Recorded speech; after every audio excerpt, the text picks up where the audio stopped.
नमस्कार, आपकी खबर आपका फायदा में आप सभी का स्वागत है। मैं हूं स्वाति रायना। स्कूलों में नया सेशन शुरू हो चुका है। बच्चे नई क्लास को लेकर बेहद उत्साहित हैं, लेकिन स्कूलों ने बच्चों के माता पिता को भारी तनाव दे दिया है। ज्यादातर प्राइवेट स्कूलों ने बच्चों के लिए कॉपी, किताबें और यूनिफॉर्म को स्कूल की दुकान या फिर उनकी ओर से बताई गई दुकान से ही खरीदना जरूरी कर दिया है। आज हमारी खास चर्चा रहेगी स्कूलों की मनमानी पर, और इसी बहाने बात करेंगे आखिर क्यों स्कूल इतने अड़ियल होते हैं, माफ कीजिए, क्यों वो सरकारी आदेश को भी अनसुना करने लगे हैं।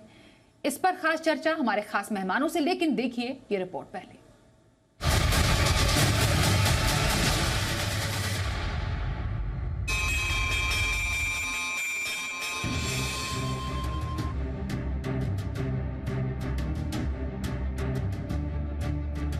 स्कूलों का नया सत्र शुरू हो गया है और इसी के साथ माता पिता की मुश्किलें भी बढ़ने लगी हैं। ये परेशानी साल दर साल के हिसाब से हर साल इन्हीं दिनों में आती है और इसकी वजह है स्कूलों की मनमानी। स्कूल बच्चों और माता पिता पर स्कूल से ही कॉपी, किताबें, जूते और यूनिफॉर्म खरीदने का दबाव बनाने लगते हैं।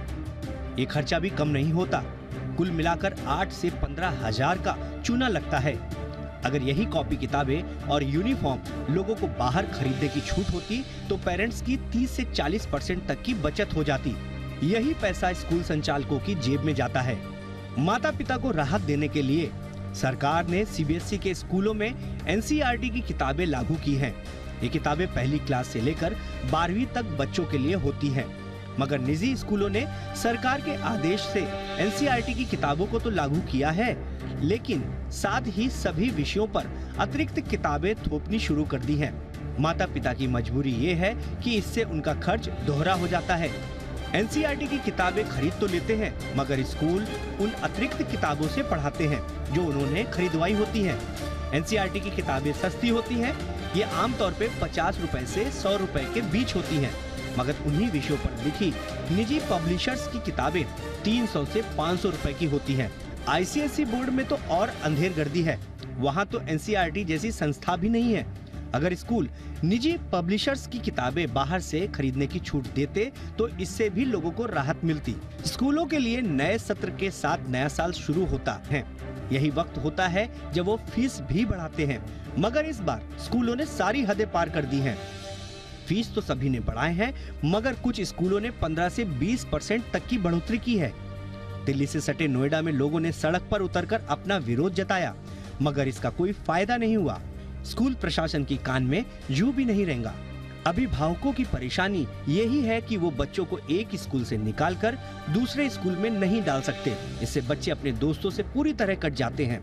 सरकारी स्कूल की दशा ऐसी है कि वहाँ दाखिला करना बच्चों के भविष्य के साथ खिलवाड़ करने जैसा है। निजी स्कूलों की इस मनमानी को रोकने के लिए कुछ राज्यों ने सख्ती दिखाई है, मगर ये ऐसा मसला है कि जिस पर सख्त नियम बनाने की जरूरत है। वक्त आ गया है केंद्र सरकार निजी स्कूलों के लिए रेगुलेटर बनाए, जो फीस से लेकर किताबों तक के लिए नियम कानून बनाए। ब्यूरो रिपोर्ट, जी मीडिया। इस शो को देख रहे हर अभिभावक के दिल से जुड़ा हुआ ये मुद्दा है, और सवाल सभी के मन में ये है कि आखिरकार कॉपी, किताबें, यूनिफॉर्म के जो बिल है लगातार साल दर साल लंबे होते चले जाते हैं। क्या है इस मनमानी को रोकने की जो हम क्या इसमें ठोस कदम निकाल सकते हैं? हमारे साथ 3 खास एक्सपर्ट हैं, चर्चा में शामिल हो चुके हैं। उनका सबसे पहले परिचय कराते हैं। हर्षित मिश्रा जी हैं हमारे साथ, deputy adviser NITI Aayog. Doctor Sudha Acharya, chairperson national progressive school conference. Aparajita Gautam, president Delhi parents association. तीनों ही खास मेहमानों का बहुत स्वागत हम करते हैं अपने इस खास कार्यक्रम में। दोनों पक्ष का पहले जानना और समझना जरूरी है कि स्कूल का पक्ष क्या कहता है, अभिभावक क्या कह रहे हैं, और इस पर किस तरीके की पॉलिसी बनाई जा सकती है। क्या ऑलरेडी क्या कोई रूल्स एंड रेगुलेशंस है इसको लेकर? सबसे पहले डॉक्टर सुधा आचार्य, आपसे समझना चाहते हैं, एक तो स्कूल्स का ये रवैया कि आपका बच्चा हमारे स्कूल में है तो आपको यहीं से कॉपी भी खरीदनी है, किताबें भी खरीदनी है, यूनिफॉर्म भी खरीदनी है। आखिरकार स्कूल इस तरीके की मनमानी क्यों करते हैं? नमस्कार। जो आप लोग बोल रहे हैं कि कॉपी एंड किताब एंड स्कूल यूनिफॉर्म स्कूल से ही खरीदना है, दिल्ली गवर्नमेंट ने ऑलरेडी गाइडलाइंस बहुत साल पहले किया था कि स्कूल में कोई यूनिफॉर्म बुक स्टोर या कोई भी स्कूल में नहीं चलना चाहिए। हमें ये मिला था कि 5 वेंडर के नाम आप दे दीजिए, पेरेंट्स कहीं से भी खरीद सकते हैं। मैं बिल्कुल इस मामले में पेरेंट्स के साथ हूँ, बिकॉज़ जो स्कूल 15,000 चार्ज कर रहे हैं, मुझे समझ में नहीं आ रहा है क्या किताब, क्या कॉपी बच्चे खरीद रहे हैं। अगर क्लास 1 टू 5 की बातें करें, 3 ही सब्जेक्ट है, मैथ्स, ईवीएस एंड इंग्लिश और हिंदी। तो उसमें इतना सारा कैसे हो जाता है, एंड ये मैं बिल्कुल सपोर्ट नहीं करती। बट एक चीज़ यहाँ ज़रूर बोलूँगी कि एज़ अ सीबीएसई स्कूल हमें तो एनसीईआरटी बुक फॉलो करना है, जो हम करते हैं। Most of the schools, even आज देखा जाए मेरा क्लास 1 टू 12 हम लोग एनसीईआरटी बुक फॉलो करते हैं। ओनली जहाँ एनसीईआरटी बुक नहीं है, वहाँ सपोर्ट के लिए कोई बुक आता है, otherwise 1 to 12 NCERT book. But एक चीज़ यहाँ मैं ज़रूर बोलूँगी, एनसीईआरटी बुक लिखा गया था 2005 में।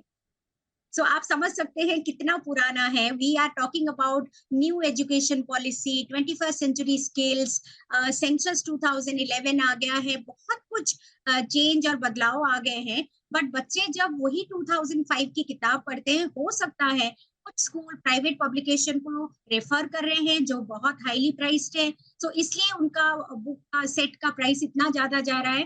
बट 12 से 15,000 कहीं भी जस्टिफाई नहीं होता है। बट मेरे ख्याल से जब सीबीएसई बोल रहे हैं कि एनसीईआरटी बुक को फॉलो करना है, NCERT book should be refreshed, इसको जरूर रिवाइज करना चाहिए। एंड हम एनसीएफ आ गए हैं, हमारा अभी फाउंडेशनल ईयर्स के लिए NCF has been out, and अभी एनसीएफ 9 टू 12 भी आ गए हैं। बुक मिलेंगे और शायद और 1-2 साल हो जाएंगे।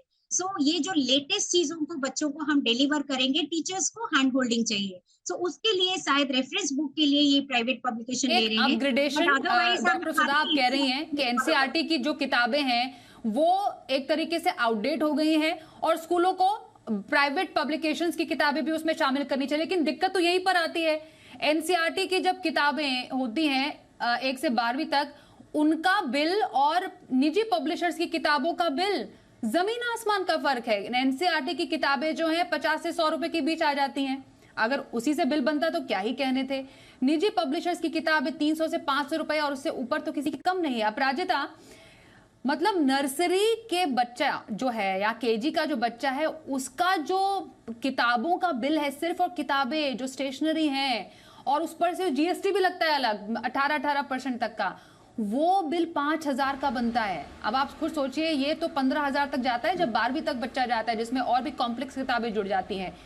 ये कहाँ का नियम है, इतनी महंगी किताबें जो पेरेंट्स खरीद रहे हैं? आप तो पेरेंट्स एसोसिएशन को रिप्रेजेंट करती हैं, क्या कहते हैं वो? स्वाति जी, यहाँ पे मैं थोड़ा सा करेक्ट करना चाहूँगी। नियमानुसार नर्सरी और केजी में तो किताबें ही नहीं होनी हैं, वहाँ तो ज़ीरो बैग आपका वेट होना चाहिए बैग का। वहाँ पे बच्चे को सिर्फ आपको टिफ़िन देना है, पानी की बोतल लेके जानी है, बच्चे को खेल खेल के पढ़ाना है, वहाँ पे किताबें होनी ही नहीं चाहिए। अब हम बात करें क्लास 1 से, तो मैं अपनी बात की शुरुआत करना चाहूँगी 3 चीज़ों से, क्योंकि नेशनल एजुकेशन पॉलिसी आई है, इसको मैं कनेक्ट करना चाहूँगी बैग वेट पॉलिसी जो 2020 पे आई थी, जिसमें साफ साफ था कि बच्चे का जो बैग वेट होगा वो बच्चे के वेट के 10% से ज़्यादा नहीं होगा। क्योंकि ये पूरा हमारे साथ नीति आयोग के भी है, पूरा स्टडी की जाती है किसी भी चीज़ को लेके कि बच्चे का बैग कितना होना चाहिए। तभी एनसीईआरटी की किताबें सस्ती होने के साथ साथ आप ये देखेंगे उनका वेट बहुत कम होता है, क्योंकि उसके पीछे जो पेपर यूज होता है वो बहुत कम वेट का पेपर होता है। इन सब चीज़ों को कनेक्ट कीजिए प्लीज़, इसीलिए इस आज से सब्जेक्ट पे हम बात करें हम समझ पाएंगे। तीसरा इसमें मैं कहूँगी, मैं छोटा सा एग्जांपल देती हूँ क्लास 2 में, क्योंकि मैं बैग वेट और एनईपी को जोड़ रही हूँ, क्योंकि क्लास 2 में एनईपी के हिसाब से और बैग वेट के हिसाब से वहाँ पे मेंशन कर रखा है कि क्लास 2 के 3 सब्जेक्ट होंगे, आपका मैथ्स होगा, हिंदी और इंग्लिश होगा, और आपकी उसमें नंबर ऑफ बुक्स भी मेंशन की हुई है। अगर मैं एनसीईआरटी के हिसाब से जाती हूँ तो वो मेरा किताबों का 90 से 95 रुपए की किताब है, 4 किताबें आती हैं तो 400 रुपए की मेरी किताब आ गई और 100 रुपए की मेरी नोटबुक आ गई। मोटा मोटी 500 रुपए में मेरी क्लास सेकंड की मेरी किताबें आ जाती हैं। बट प्राइवेट स्कूल क्या कर रहे हैं, प्राइवेट स्कूल उन्हीं किताबों को प्राइवेट पब्लिशर्स को देकर छपवाते हैं। और यहाँ पे देखने वाली बात है, ये प्राइवेट पब्लिशर कोई और नहीं, स्कूल अपना ही पब्लिकेशन हाउस खोल के बैठा हुआ है। इसकी भी जानकारी सरकार को होनी चाहिए। ये बहुत बड़ा नेक्सस है। और जो 500 में बिक सकता है, जो 500 में पेरेंट बाहर से कहीं से खरीद सकता है, वो उसको 6000, 8000, 10,000 वो स्कूल गाल देख के थप्पड़ मारता है पेरेंट्स के फेस में। एक चीज यहाँ पर मैं जरूर मेंशन करना चाहूंगी, और दिल्ली हाई कोर्ट का 27 मार्च 2019 को साफ साफ ऑर्डर आया है, जिसका पॉइंट नंबर 63 ये कहता है जो भी स्कूल सीबीएसई अफिलिएटेड है वो एनसीईआरटी या एससीईआरटी की बुक्स लगाएगा। ये दिल्ली हाई कोर्ट का जजमेंट की मैं बात कर रही हूँ, जस्टिस शंकर देव की कोर्ट में आया था। तो आप मुझे बताइए, हाई कोर्ट के ऑर्डर का यहाँ पे क्लियर कट वायलेशन हो रहा है, क्यों सरकार सोई हुई है? यहाँ पर तो एक्शन ये होना चाहिए कि एनसीईआरटी की किताबें लगेंगी। अब दूसरी बात यहाँ पे ध्यान दिलाना चाहूंगी मैं कॉपियों पे। दिल्ली का एक नामी स्कूल रजिस्टर 350 रुपए का बेच रहा है, जो मार्केट में 40 रुपए में मिल जाता है। क्यों? इसके पीछे रीजन है, वो अपनी ब्रांडिंग के हिसाब से अपना ही पब्लिकेशन हाउस है, अपना ही प्रिंटिंग प्रेस है, 350 का बेच रहा है। पेरेंट्स के लिए खरीदना जरूरी है। क्यों जी, जो चीज 60 रुपए की मिल जाती है मैं 350 की क्यों खरीदूं? अपराजिता, यही जो स्कूलों की मनमानी की दुकान चल रही है, उसको लेकर कोई रूल्स और रेगुलेशन क्यों नहीं है, और अगर है तो स्कूल पालन क्यों नहीं कर रहे हैं? अपराजिता, आपने कहा कि नर्सरी केजी में तो किताबें ही नहीं होती, कि किताबें होनी नहीं चाहिए। मैं कितने स्कूल आपको गिना दूं दिल्ली के जिनके नर्सरी केजी में फुल फ्लेजेड इतना लंबा बिल बनता है। मैं खुद एक अभिभावक हूं और हमने खुद 4-5 हजार के बिल सिर्फ किताबों के दिए हुए हैं। और यकीन मानिए, जो पूरा जो एक लिस्ट होती है वो इतनी कॉम्प्लेक्स होती है कि अगर आप एक एक चीज अलग अलग दुकान से लाने चले जाएं तो आपके पसीने छूट जाएंगे। ये दिक्कत यहाँ पर, ये परेशानी है। लेकिन यहाँ पर समझना जरूरी है कि आखिरकार हर्षित जी, ये कमजोर कड़ी है कहां पर? हमेशा से हम स्कूल्स की मनमानी की बात करते हैं, लेकिन पेरेंट्स को प्रेशर में आकर वही करना पड़ता है जो स्कूल चाहते हैं। देखिए, बहुत ही अच्छा प्रश्न है आपका। इस पूरे मैटर को हमें थोड़ा केंद्र और राज्यों के अधिकार के हिसाब से देखना होगा। रूल्स हैं, there are rules, there are regulations, there are notification. CBSE ने समय समय पर गाइडलाइन जारी की हैं। अभी अक्टूबर में सीबीएसई की गाइडलाइन निकली है। भारत सरकार के शिक्षा मंत्रालय ने तमाम तरह की गाइडलाइंस इस विषय को लेकर के निकाली हैं।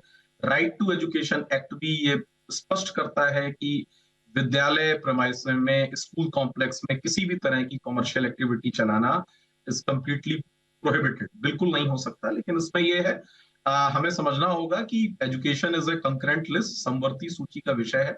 केंद्र सरकार के कुछ अधिकार हैं, राज्य सरकारों के कुछ अधिकार हैं। तो जो इम्प्लीमेंटेशन का जो क्राइटेरिया है, जो डोमेन है, वो राज्य सरकार के पास में है। तो ये जो, अगर कोई भी स्कूल ऐसा कर रहा है, अगर कोई भी प्राइवेट स्कूल अपने कॉम्प्लेक्स में कॉमर्शियल एक्टिविटी किसी भी तरह की चला रहा है, किताबें बेच रहा है, जूते मोजे यूनिफॉर्म बेच रहा है, तो ये बिल्कुल गैर कानूनी है और इसमें बिल्कुल कार्रवाई होनी चाहिए। इस पर पर्याप्त रूल्स और रेगुलेशन है। यहाँ पर जो है, जो जिलों में जो टीम बनी है, जो डिस्ट्रिक्ट के डिस्ट्रिक्ट एजुकेशन ऑफिसर हैं, जो ब्लॉक्स में ब्लॉक एजुकेशन ऑफिसर हैं, जो डिस्ट्रिक्ट एलिमेंट्री एजुकेशन ऑफिसर हैं, कहीं पर डिस्ट्रिक्ट सेकेंडरी एजुकेशन ऑफिसर भी किन्हीं किन्हीं राज्यों में हैं, उनको पूरे तरह के अधिकार दिए गए हैं। वो पूरी तरह से कॉम्पिटेंट हैं ऐसे स्कूलों पर कार्रवाई करने के लिए। राज्य सरकारें पूरी तरह से कॉम्पिटेंट हैं और बिल्कुल निश्चित रूप से इस प्रकार की जो कॉमर्शियल एक्टिविटीज चल रही हैं, उनके खिलाफ कड़ी कार्रवाई होनी चाहिए, ताकि ऐसे स्कूलों को ये पता लगे और कार्रवाई होने से दूसरे स्कूलों में भी एक मैसेज जाएगा कि किसी भी तरह की कॉमर्शियल एक्टिविटी, किसी भी तरह की व्यापारिक जो एक्टिविटी है, किसी भी स्कूल परिसर से, किसी भी निजी स्कूल परिसर से चलाना पूर्णतः अवैध है। तो ये नहीं होना चाहिए, गैर कानूनी है, बिल्कुल नहीं होना चाहिए। और इसको लेकर के मुझे लगता है कि पेरेंट्स को, अपराजिता जी यहाँ पर हैं, पेरेंट्स को आवाज उठानी चाहिए। एनसीपीसीआर हमारा एक national commission for protection of child rights, एक केंद्र सरकार की संस्था है।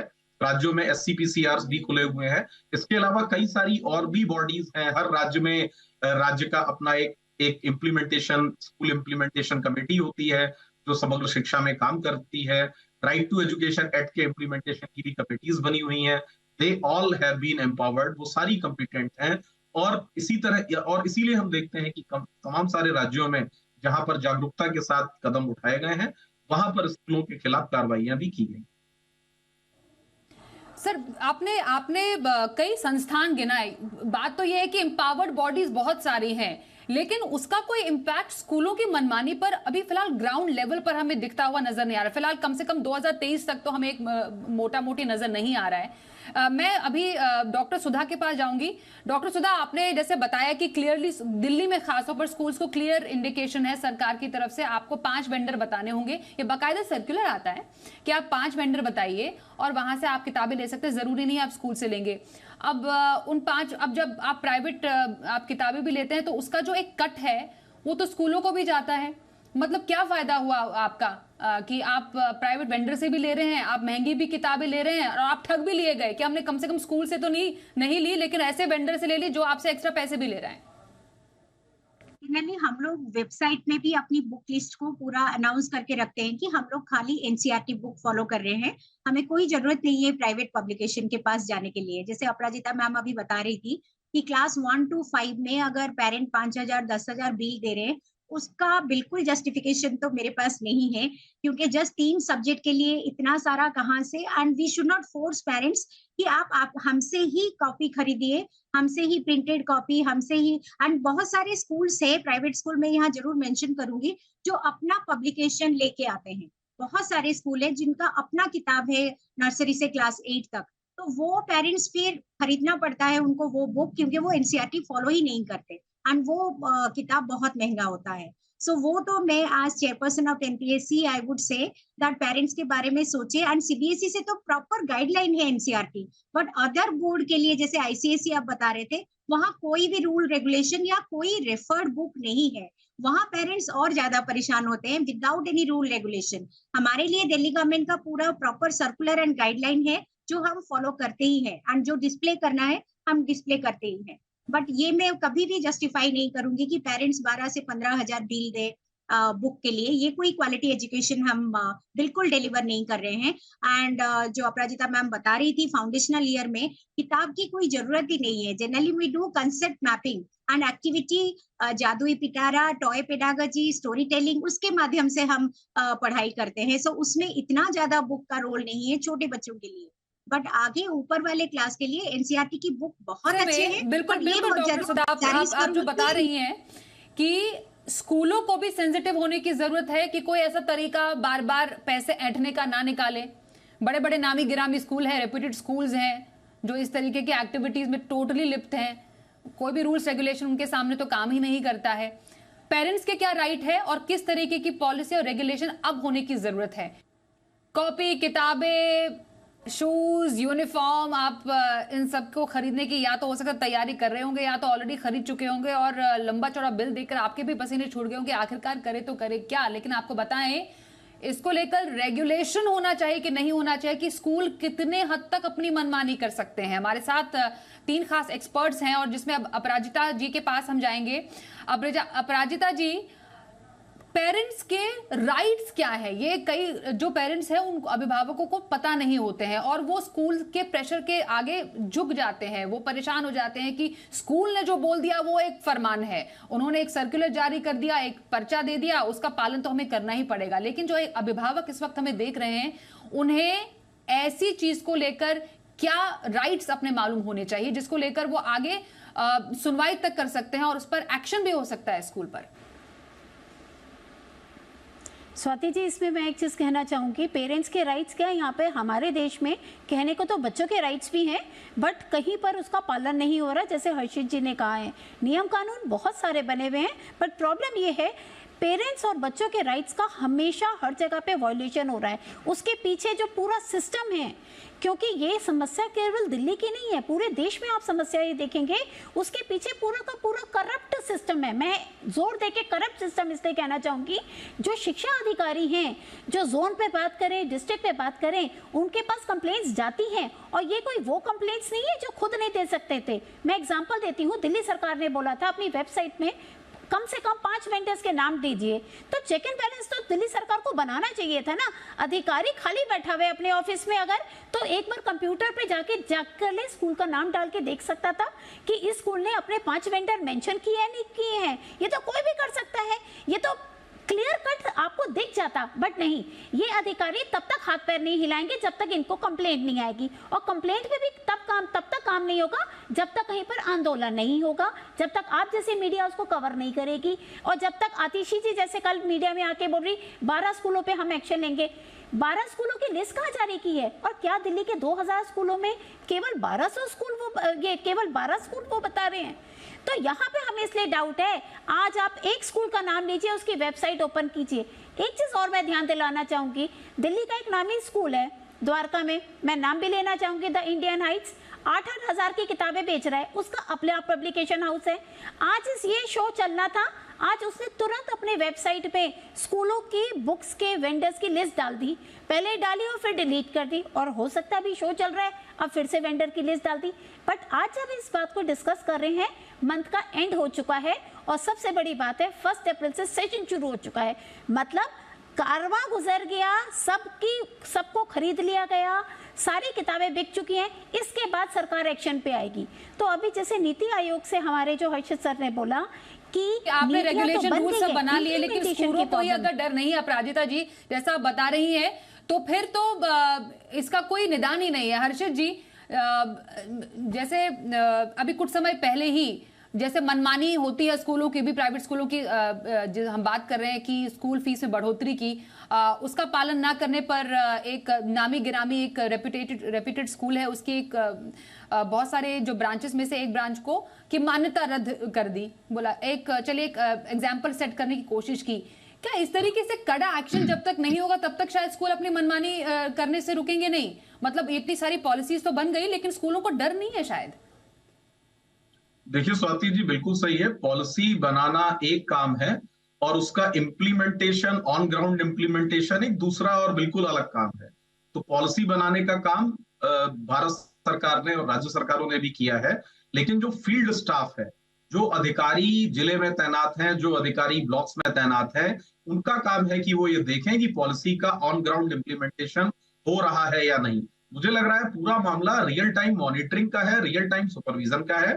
हमें इसमें टेक्नोलॉजी का यूज करना चाहिए, हमें इसमें टेक्नोलॉजी का सहायता लेना चाहिए। आजकल बहुत सारे काम हम टेक्नोलॉजी से कर रहे हैं, और इसको लेकर के राज्यों में और जिलों में, क्योंकि ये मामले जिले के हैं, स्कूल राज्य में भी नहीं है, स्कूल राज्यों की जो अगली यूनिट है डिस्ट्रिक्ट में है, इसको लेकर के जो डिस्ट्रिक्ट एडमिनिस्ट्रेशन है उसको अत्यंत जागरूकता की आवश्यकता है। मुझे लग रहा है कि राज्य सरकारों को अपने अपने जिला प्रशासन को अत्यधिक जागरूक करना चाहिए कि आपके प्राइवेट स्कूलों में क्या हो रहा है, आपके प्राइवेट स्कूलों में कोई कॉमर्शियल एक्टिविटी हो रही है या नहीं हो रही है, इसकी रेगुलर सतत मॉनिटरिंग की आवश्यकता है। मुझे लग रहा है कि सारा मुद्दा कहीं ना कहीं मॉनिटरिंग पर आके टिक जाता है। हमें यह ध्यान रखना चाहिए कि ये निजी स्कूल वो स्कूल हैं जो राज्य से बहुत ही सब्सिडाइज मूल्य पर भूमि लेते हैं, जमीन लेते हैं, और वो ये तमाम सारे एफिडेविट दे करके ये वादे करते हैं कि साहब हम समाज कल्याण के काम के लिए शिक्षा के संस्थान की स्थापना कर रहे हैं, हम ये करेंगे, हम वो करेंगे। तो बिल्कुल उनका काम है, शिक्षा हमारे यहाँ एक कॉमर्शियल सब्जेक्ट नहीं है। तो मुझे लग रहा है यहाँ पर कहीं ना कहीं मॉनिटरिंग की कमी है, यहाँ पर कहीं ना कहीं स्ट्रिक्ट एक्शन की कमी है, और मैं जिला प्रशासन के जो अधिकारी, जो शिक्षा के अधिकारी, सर जो पॉलिसी मेकर्स है, या तो आंखें बंद करके बैठे हुए हैं, या तो वो जानना ही नहीं चाहते और कुछ करना ही नहीं चाहते हैं। जरूरत तो इस बात की है कि जो पॉलिसीज पे बैठी हुई धूल है उसको उड़ाया जाए, और कुछ इस तरीके के रूल्स एंड रेगुलेशन बनाया जाए, स्कूल्स के लिए ऐसे डूज एंड डोंट्स बनाए जाए, जिससे कि जो एक अभिभावक अपने बच्चे को एक बढ़िया स्कूल में पढ़ाई के लिए भेजता है वो ठगा हुआ महसूस ना करे। और बहुत सारी बातें हमारे इस डिस्कशन से सामने निकल कर आई कि पॉलिसीज और बहुत सारे रूल्स एंड रेगुलेशन तो बहुत है, लेकिन ग्राउंड लेवल पर कुछ दिखता नहीं है।